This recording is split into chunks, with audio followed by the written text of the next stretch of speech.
কলাপাড়ায় বিএনপির কেন্দ্রীয় নেতা এবিএম মোশাররফ হোসেন বলেছেন, বিএনপি ক্ষমতায় গেলে সরকারে এলাকার প্রতিনিধি থাকলে উন্নয়ন করা সহজ হবে।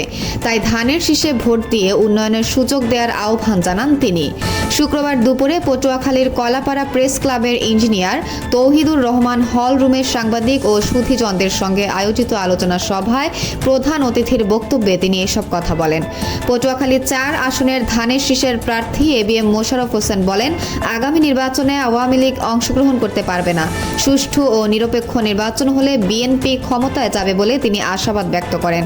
তিনি আরও বলেন, বিএনপি ক্ষমতায় গেলে কলাপাড়া, মাহিপুর, কুয়াকাটা ও রাঙামালিতে নতুন করে উন্নয়নের রোডম্যাপ বাস্তবায়ন করা হবে। এর আগে অনুষ্ঠানে তার রাজনৈতিক জীবন ভিত্তিক একটি তথ্যচিত্র প্রদর্শন করা হয়। রাসেল কবির মুরাদ, কলাপাড়া, পটুয়াখালী, সময় সংবাদ। বিস্তারিত দেখুন ভিডিওতে। এবিএম মোশাররফ হোসেন, পটুয়াখালী ৪।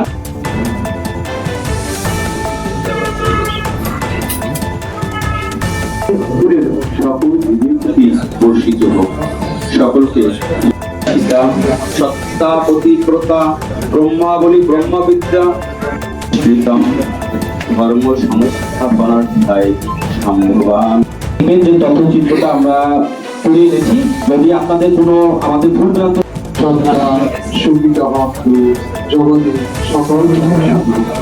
জীবনে সেটা আসলে প্রকাশ করা, অল্প কয়েক মিনিটে প্রকাশ করা আসলে অসম্ভব।